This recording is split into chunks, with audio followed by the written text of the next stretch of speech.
Very good morning. நீங்க கேட்டுட்டு இருக்க நிகழ்ச்சி masala coffee with me Gayathri in US Tamil FM. அதிகமா கேளுங்க, அதிகமா என்ஜாய் பண்ணுங்க. இன்னைக்கு மண்டே மார்னிங் எல்லாரும் வந்து கிறிஸ்மஸ் வீக்கெண்ட் ஹாப்பியா ஜாலியா ஃபேமிலி ஃப்ரெண்ட்ஸோட என்ஜாய் பண்ணிட்டு ஐயோ இன்னொரு 2 நாள் லீவ் விட்டா நல்லா இருக்குமே, அது இல்லாம அடுத்த வீக்கெண்ட் எப்ப வரும்னு சொல்லிட்டு எல்லாரும் சோகமா இருப்பீங்கன்னு எங்களுக்கு தெரியும். ஸோ உங்களோட சோகத்தெல்லாம் வந்து நீக்கிறதுக்காக தான் இந்த ஷோ. நாங்க பிரத்யேகமா வந்து என்னென்ன நடந்துட்டு இருக்கு, நடக்கிறதுக்கு இருக்கு, நடந்து விளங்காம போயிருக்கு, அப்புறம் நடக்கவே நடக்காது, இந்த மாதிரி விஷயங்களை தான் நான் உங்க கூட ஷேர் பண்ண போறேன். இது மட்டும் இல்லாம உங்களால குதூகலப்படுத்துறதுக்காக நாங்க வந்து ஃப்ரெஷ் நியூ சாங்ஸ் எல்லாமும் பிளே பண்ண போறோம். அதுக்கெல்லாம் வந்து you have to stay tuned in masala coffee with me Gayathri in US Tamil FM. அதிகமா கேளுங்க, அதிகமா என்ஜாய் பண்ணுங்க.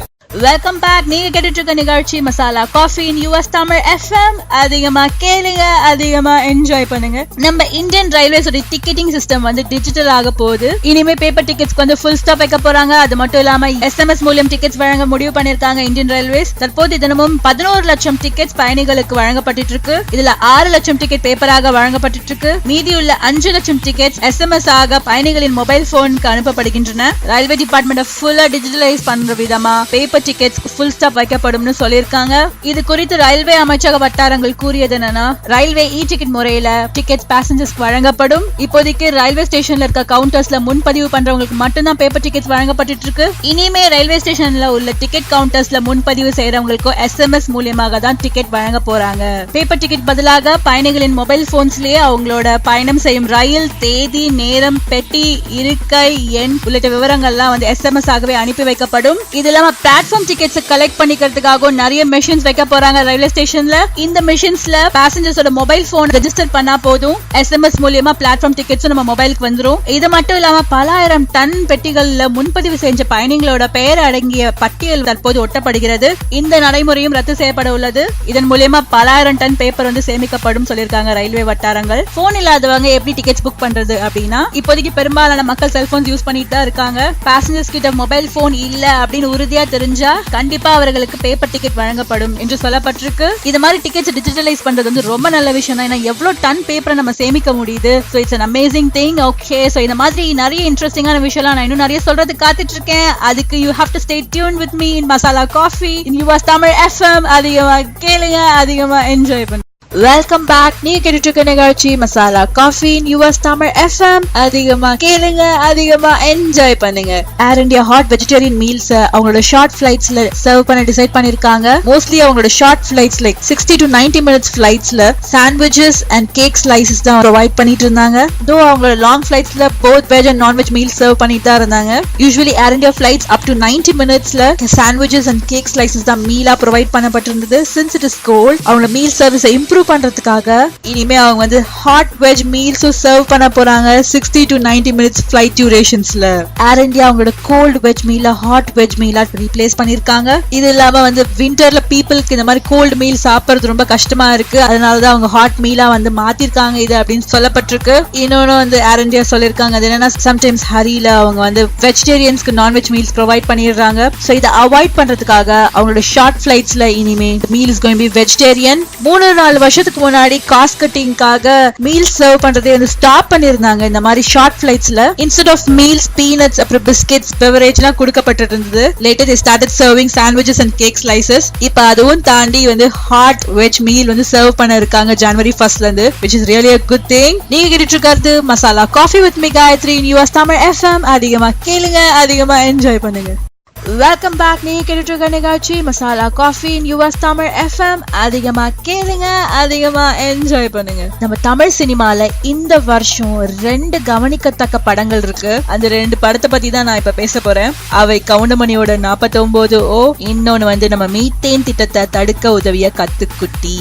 49O பத்தி சொல்லணும்னா, அரசியல்வாதிகள் ஒட்டுமொத்தமா விவசாயிகளை எப்படியெல்லாம் ஏக்குறாங்க அப்படின்றது நெத்தி அடியா சொன்ன படம் 49O. இன்னும் கொஞ்சம் மெனக்கிட்டு காட்சிகள் அமைச்சிருந்தா இந்த ஆண்டோட சிறந்த படமாகவே அந்த 49 கொண்டாடப்பட்டிருக்கும். இந்த படத்தின் வெற்றிக்கு மிக முக்கியமான காரணம் நம்ம கவுண்டமணி அவர்கள் தான். கிட்டத்தட்ட 8 ஆண்டுகளா நடிக்காம பிடிவாதமா பல வாய்ப்புகளை மறுத்து வந்த மனுஷன் அவரு. ஒரு சரியான கதையை தேர்ந்தெடுத்து ஹீரோவா களம் இறங்கியிருக்காரு. இப்போ களம் இறங்குறது மட்டும் கிடையாது, மக்களையும் கவர்ந்திருக்காரு. கத்துக்குட்டி பத்தி சொல்லணும்னா, மீத்தேன் வாயு எடுப்பதற்காக தமிழகத்தோட நெற்களஞ்சியம்னு சொல்லப்படுற இந்த டெல்டா பகுதிகளில் இருக்க மண்ணை மலட்டு மண்ணாக்கும் திட்டத்தை அமல்படுத்த எடுக்கப்பட்ட படம்னு சொல்லலாம். கலகலப்பான காட்சிகள், பார்ப்பவர்களுக்கு மீத்தேன் திட்டம் குறித்து விழிப்புணர்வையும் இந்த படம் ஏற்படுத்திருக்கு. இது மட்டும் இல்லாம வசனங்கள்லயும் புதிய இயக்குனர் ராசரவணன் பின்னிருக்காரு. கொஞ்சம் கொஞ்சமா விவசாய நிலங்களை ரியல் எஸ்டேட் காரர்கள் அழித்து வரும் இந்த சூழல்ல விவசாயத்தின் முக்கியத்துவத்தையும் எதிர்காலத்துல எந்த மாதிரி ஆபத்தை நாம சந்திக்க போறோம் அப்படின்றதையும் உணர வச்ச படம்னு கூட சொல்லலாம். இந்த படத்தை எடுத்தவங்க ரொம்ப எக்ஸ்பீரியன்ஸ்ட் டைரக்டர்ஸ் எல்லாம் கிடையாது. இந்த படத்தை எடுத்தவங்க இளைஞர்கள் தான். அதுவும் இல்லாம இது அவங்களோட முதல் படம். சினிமால ஜெயித்தவங்களே அந்த சினிமாவை வெறும் வியாபாரமா பாக்குற நிலைமையில முதல் படங்கள்லயே சவாலான விஷயங்களை பொறுப்புணர்வுடன் முன்வைத்த இந்த இளைஞர்களுக்கு நம்ம கண்டிப்பா வாழ்த்துக்களை சொல்லி ஆகணும். இந்த மாதிரி இன்ட்ரெஸ்டிங்கான விஷயம் எல்லாம் இன்னும் நான் நிறைய சொல்ல காத்துட்டு இருக்கேன். அதெல்லாம் நீங்க கேட்கணும்னா you have to stay tuned in Masala Coffee with me Gayatri in US Tamil FM. அதிகமா கேளுங்க, அதிகமா என்ஜாய் பண்ணுங்க. Welcome back. நீங்க கேட்டுட்டு இருக்க நிகழ்ச்சி masala coffee US Tamil FM. அதிகமா கேளுங்க, அதிகமா என்ஜாய் பண்ணுங்க. நாம இப்ப இருக்க செக்மெண்ட் நம்மளோட stay healthy and stay fit segment தான். இந்த செக்மெண்ட்ல எப்பவுமே நான் உங்களுக்கு ஹெல்த் டிப் கொடுப்பேன். அந்த மாதிரி இன்னைக்கு ஒரு ஹெல்த் டிப்போட தான் வந்திருக்கேன். அது எதை பத்தினா டூரியன். இது ஒரு பழம். இந்த பழம் ஏசியன் கண்ட்ரீஸ்ல ரொம்ப அதிகமா விளையுது. இந்த பழம் பாக்கிறதுக்கு பலாப்பழம் மாதிரியே இருக்கும். மேல எல்லாம் முள்ளு முள்ளா. அது இல்லாம பழத்தை கட் பண்ணாலுமே உள்ளார பாக்கிறதுக்கு ஜாக் ஃப்ரூட் மாதிரி தான் இருக்கும். கொஞ்சம் வித்தியாசமா இருக்கும். இந்த பழத்துல அவ்வளோ நல்லது இருக்கு. இந்த பழத்தை அளவா சாப்பிடணும். இந்த பழத்தை அதிகமா சாப்பிடுற பட்சத்துல நம்மளோட பிளட் பிரஷர் ரொம்ப ஜாஸ்தி ஆகுது. அது இல்லாம கொலஸ்ட்ராலும் ஜாஸ்தி ஆகுது. இந்த பழத்தை அளவா சாப்பிடுற பட்சத்துல இந்த பழத்துல அவ்வளோ நல்லது இருக்கு. அது என்னன்னா calcium, manganese, carotene, fat, iron, carbohydrate, folic acid, vitamin C, fibre, niacin, phosphorus, potassium, magnesium, இந்த மாதிரி அமேசிங்கான சத்துலாம் இருக்கு இதுல. இது மட்டும் இல்லாம வாழைப்பழத்தை விட 10 மடங்கு அதிகமா அயர்ன் அண்ட் பாஸ்பரஸ் இருக்கு. இவ்வளவு நல்ல டியூரியனை நம்ம கண்டிப்பா அளவா சாப்பிடணும். இந்தியால எல்லாம் இது கிடைக்கிறது ரொம்ப கஷ்டம். வேற யூஎஸ்ல கிடைக்குது இந்த பழம். நிறைய ஏசியன் ஸ்டோர்ஸ்ல எல்லாம் இந்த பழம் அவைலபிளா தான் இருக்கு. எல்லாரும் வாங்கி ட்ரை பண்ணி பாருங்க. எக்ஸ்ட்ராடனரி ஹெல்த் டிப்பை தொடர்ந்து உங்களுக்கு ஒரு எக்ஸ்ட்ராடனரி சாங்கும் வந்துட்டே இருக்கு. கேட்டு என்ஜாய் பண்ணுங்க. நீங்க கேட்டுட்டு இருக்கிறது யுஎஸ் தமிழ் எஃப்எம். அதிகமா கேளுங்க, அதிகமா என்ஜாய் பண்ணுங்க. Welcome back. You are listening to Masala Coffee in US Tamil FM. அதிகமா கேளுங்க, அதிகமா என்ஜாய் பண்ணுங்க. இப்ப நான் சொல்ல போற நியூஸ் நம்ம ஊர் இளைஞர்கள் தான். இது என்னன்னா, கோயில்களுக்கு ஜனவரி 1ல இருந்து ஜீன்ஸ், லெகிங்ஸ், ட்ரவுசர்ஸ் இந்த மாதிரி ட்ரெஸ் எல்லாம் போடுறதுக்கு தடை விதிச்சிருக்காங்க. இந்த ஆடை கட்டுப்பாடு வரும் ஜனவரி 1ல இருந்து அமலுக்கு வருது. மதுரை ஹைகோர்ட்டோட உத்தரவின் பேர்ல தான் இந்த நடவடிக்கை எடுக்கப்பட்டிருக்கு. கோயில்களுக்கு செல்லும் போது ஒழுக்கமான ஆடைகளை அணிவது, சுத்தம், நாகரிகம் ஆகியவற்றை அனைத்து மதங்களும் கற்பிக்கின்றன. கிறிஸ்துவ, இஸ்லாமிய மதங்கள்ல வழிபாட்டுக்கு செல்லும் போது தனி ஆடைகள் கட்டுப்பாடு உள்ளது. இந்து கோயில்கள்ல மட்டும் இது கிடையாது.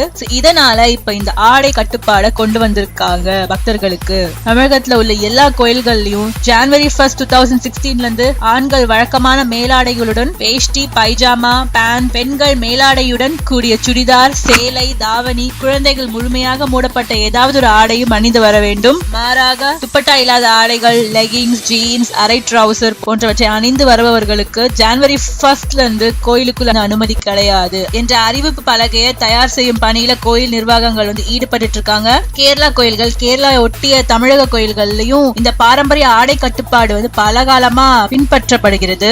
திருப்பதி கோயிலையும் கட்டண சேவையில இந்த கட்டுப்பாடு சமீப காலமா கடைபிடிக்கப்படுவது குறிப்பிடத்தக்கது. நீங்க கேட்டுட்டு இருக்கிறது masala coffee with me Gayathri in US Tamil FM. அதிகமா கேளுங்க, அதிகமா என்ஜாய் பண்ணுங்க.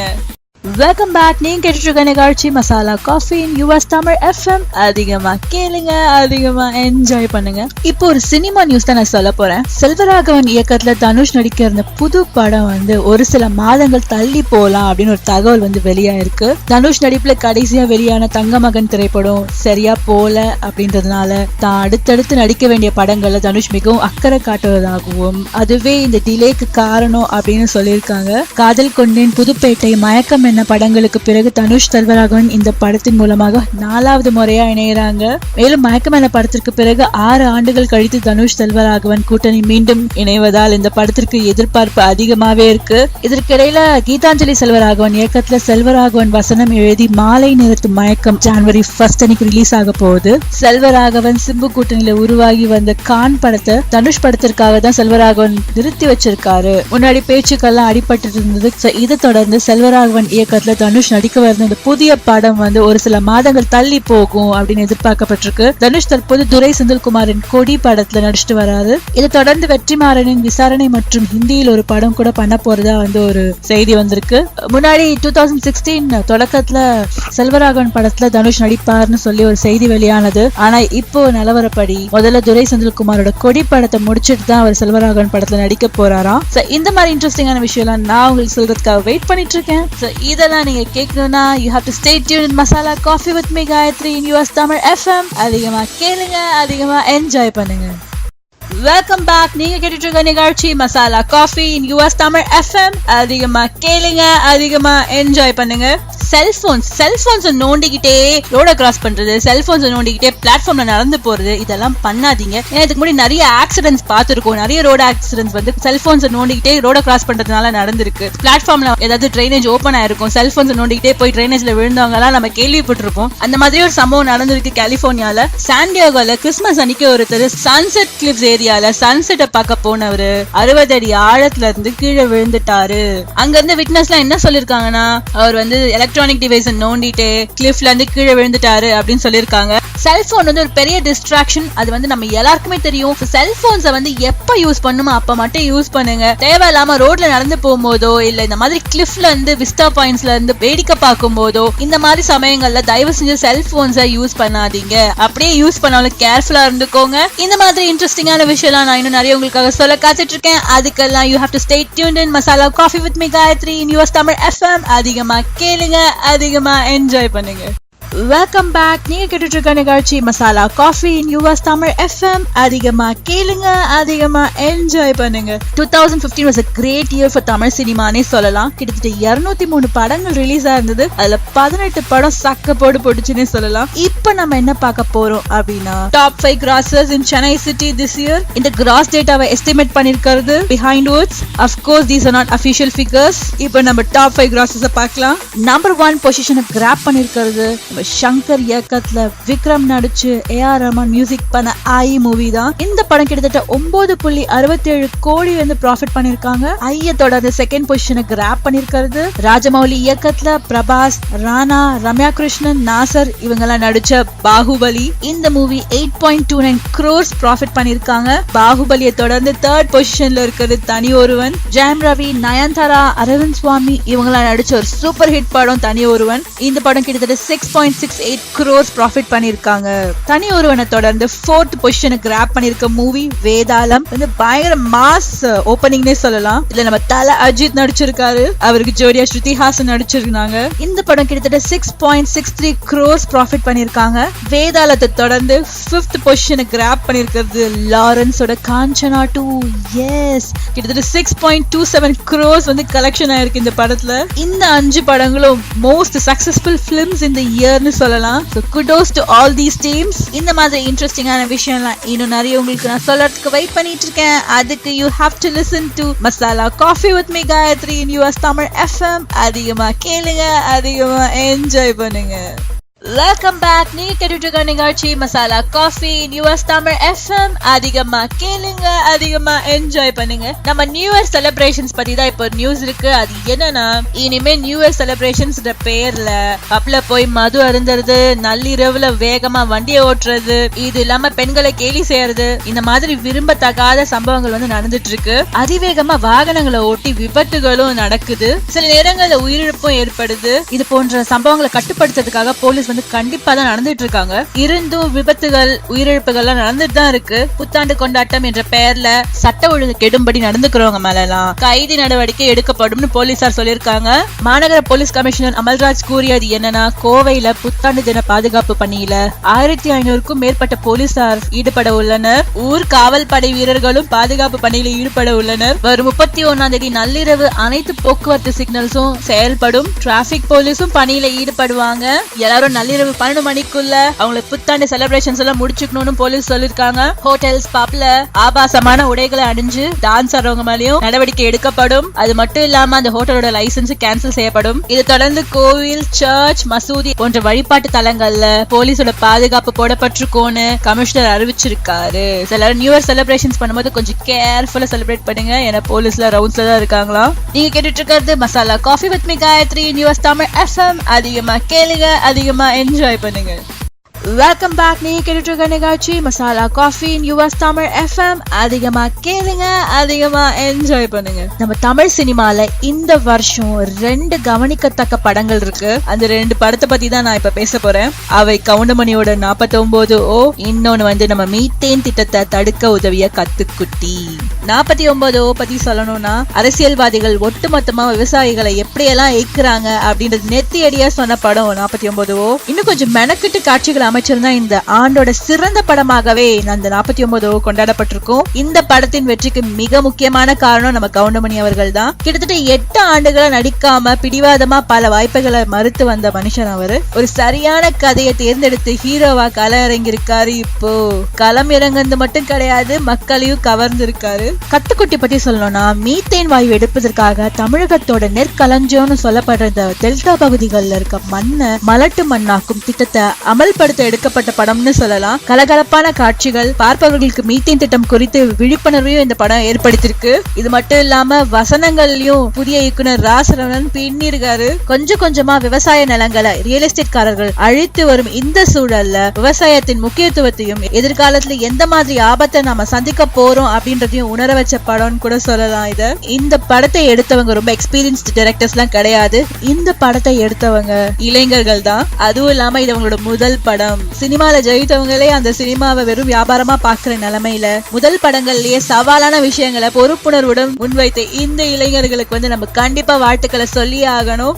இந்த மாதிரி இன்ட்ரெஸ்டிங்கான விஷயம் எல்லாம் இன்னும் நான் நிறைய சொல்ல காத்துட்டு இருக்கேன். அதெல்லாம் நீங்க கேட்கணும்னா you have to stay tuned in masala coffee with me Gayathri in US Tamil FM. அதிகமா கேளுங்க, அதிகமா என்ஜாய் பண்ணுங்க.